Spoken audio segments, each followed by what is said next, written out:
We're back on Inside USA, where this week we've been looking at the politics of farming in America. In a moment, we'll trace the connections between catfish farmers in Alabama and commodity traders on Wall Street. But first, here's Richard Gisbert with Election Post.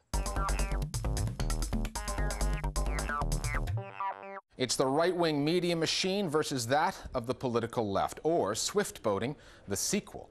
This week on the Election Post, with the presidential race heading into convention season, we look at the media machinations involving the Obama and McCain campaigns.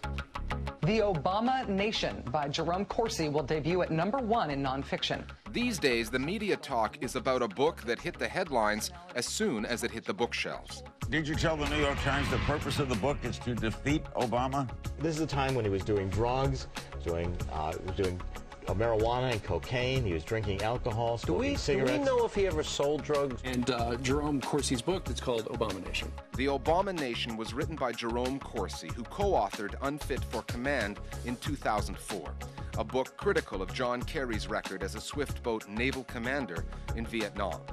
Although that book was riddled with falsehoods, it clearly damaged Kerry's candidacy and helped President Bush win a close election. This time, the Obama campaign was ready. The Obama camp is now firing back, issuing a 40-page rebuttal titled Unfit for Publication. Senator Obama and his campaign have taken the lessons of 2004 very much to heart. I think they clearly recognize that Senator Kerry was too slow to respond to the swift boat attacks. This time around, it's clear that they want to respond aggressively and quickly to each of these claims. Obama's response also attacked the credibility of the author, detailing his previous anti-Muslim, anti-Catholic writings, his connections to white supremacist groups, and the shoddy so-called research in his books. But none of that could stop the book topping the New York Times bestsellers list. And that in itself is a testament to the strength of right-wing infrastructure. You have Mary Madeline, a former Cheney aide, commissioning the book at a major publisher. You have conservative organizations bulk buying the books, inflating the sales, giving it artificially high numbers. Coming up in about an hour's time, Dr. Jerome Corsi. You have hundreds of right-wing radio stations all over the country interviewing the author or doing segments on it. Good morning, Steve. You even have Fox News doing segments on it. The center left has nothing like this in comparison. Relatively few voters read books like The Obama Nation. Usually, it's the media's reporting of the book that people read and are often influenced by. Well, the best I can say for the media's performance this time around is not as bad as 2004, the last time this was done. Did you approach this objectively or not? I don't think that that really reflects a huge change on the part of the way that the media are reporting. If anything, it suggests that a well-organized pushback by media watch groups and Democrats can have an effect of countering the smears in the media. Those media watch groups that live on the internet are more numerous and more effective than in 2004.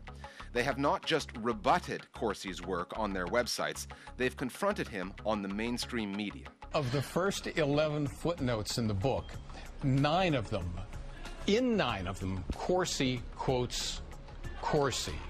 In other words, he quotes previous writings of his own. So the question is, why on earth would anyone listen to what he has to say about Barack Obama? Mr. Corsi appeared on the Larry King Show with Paul Waldman of Media Matters, who's done a great job of debunking some of the misstatements in this book and elsewhere. Think about what kind of malicious innuendo this is. What he says in his book is raising the possibility that, oh, maybe Barack Obama was doing drugs in the Senate. This was one of the first times that one of these authors of smear-type books was forced to appear with someone who disagrees with him. Well, you can put slime in the covers of a book, and it's still slime.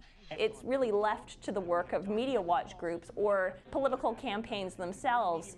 This is what Media Matters does. They frame questions. This is what we do. We look at what you wrote. But really, this is something that journalists should be doing themselves. It shouldn't be left to media watch groups. But too often, that's exactly what happens.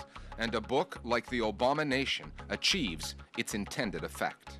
Corsi knew that His book was guaranteed publicity. #1 on the bestseller list. All he had to do was write something scurrilous. Talk about these radical associations. And the machinery and the infrastructure of the right wing would do the rest of the work. It is the #1 book on the New York Times bestseller list. It's right here. It is called Obamanation. And we'll be back here at the Election Post as the campaign unfolds with more stories on the media and the race for the White House. We're back in the cornfields of Maryland.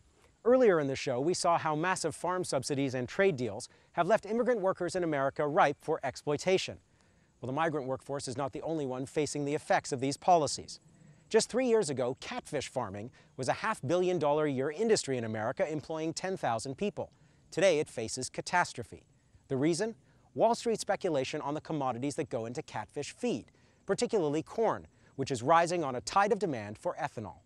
William Hewitt Brunson is a catfish farmer in Alabama. Here's his take on an industry that is literally drying up. My name is William Hewitt Brunson. I'm a catfish farmer. I live at Browns, Alabama. I've been living right here on this same spot since 1953.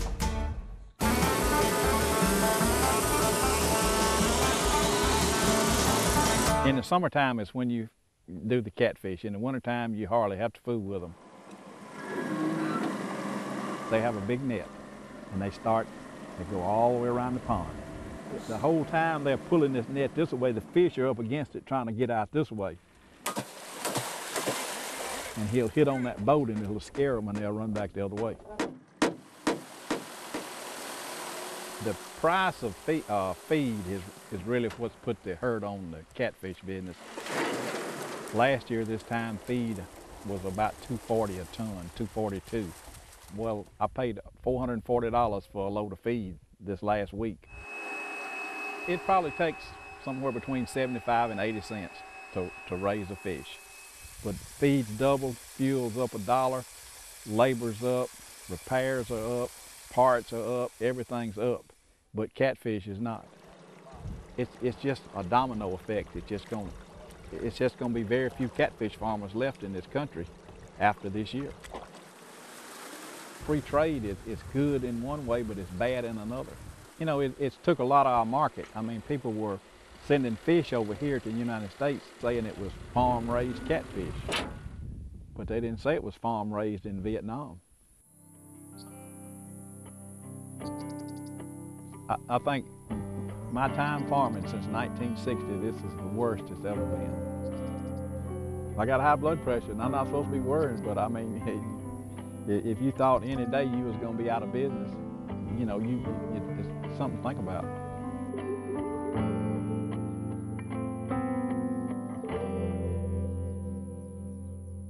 That's all the time we have for this week's edition of Inside USA. From the heart of corn country in Maryland. Until next time, so long.